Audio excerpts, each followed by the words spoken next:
দেখেন আমরা অলরেডি ঠান্ডার মাংস তুলে দিয়েছি। দেখেন এই যে ঠান্ডার, এটা হচ্ছে নেইস, বুঝছেন।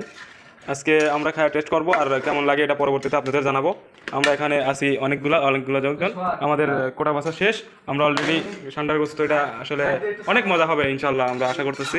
আজকে খেয়ে আপনাদের জানাবো, আপনারা পরবর্তীতে ট্রাই করতে পারেন।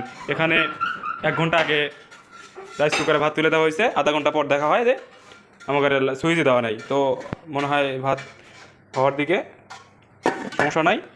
রাত এখন আমাদের ঘড়িতে বাজে 10:53। এই আপনার খাইতে খাইতে সম্ভবত 3টা বাজবে, সমস্যা নাই।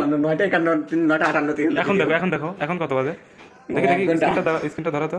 হ্যাঁ দেখেন 10:53 বাজে।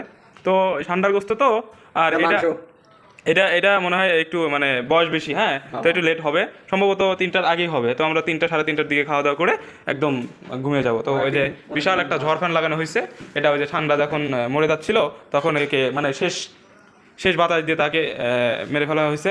আর এখানে 2-3 জন আছে, এরা ঠান্ডার গোস্ত খাওয়ার জন্য এখানে শুয়ে আছে। তো ভাই ক্ষুধা লাগছে কিরকম আপনাদের? ক্ষুধা লাগছে কিরকম? খুব ক্ষুধা? দুপুরে খান নাই না 3 দিন ধরে খান নাই? আমি তো শুনলাম যে আপনি 3 দিন ধরে খান নাই, তাহলে এই ঠান্ডার গোস্ত খাবেন জন্য? ঠিক আছে কাকু, তুমি কয়দিন ধরে খাও না ভাত? খাও না কয়দিন ধরে? 5-6 দিন হচ্ছে তুমি ভাত খাও না, এই 3 দিন ধরে খায় না। আমার তো কথাই নাই, আমি 1 মাস আগে খাওয়ার থেকে বন্ধ করছি।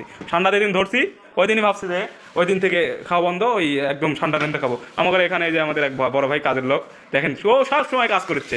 ও ঠান্ডা কোটা থেকে বাসা থেকে ধরেন যে তুলে দিচ্ছে, তুলে দিয়ে আবার ধরেন যে ওই রাইস কুকারে ভাত তুলে দিছে, আধা ঘন্টা পর দেখে রে ভাত হয় নাই, করছে না, গেলে শুয়ে যেতে দেয়নি। তারপরে আবার দেখেন যে ঠান্ডার গোস্ত দেখেন প্রায় হওয়ার দিকে, তো একটু লেট হবে, ঠান্ডাটা একটু মানে একটু বয়স্ক ছিল তো। পরে আর একটা কাহিনী হয়েছে, ওটা একটু পরে বলি। ঠান্ডার গোস্ততে রান্না হবে, সেই তেল আমরা দোকানে থুয়ে আসছি। এখন যাই হোক, এই ঠান্ডার গোস্ত আজকের মতো তেল ছাড়ে রান্না করা হবে। ওই দেখেন ইনশাল্লাহ আশা করি সেই মজা হবে। তো কেমন লাগবে এটা পরবর্তীতে আমি আপনাদের টেস্ট করে জানাবো, আপনারা পরবর্তীতে ট্রাই করতে পারেন। খুদা হাফেজ, আল্লাহ হাফেজ, ভালো থাকেন।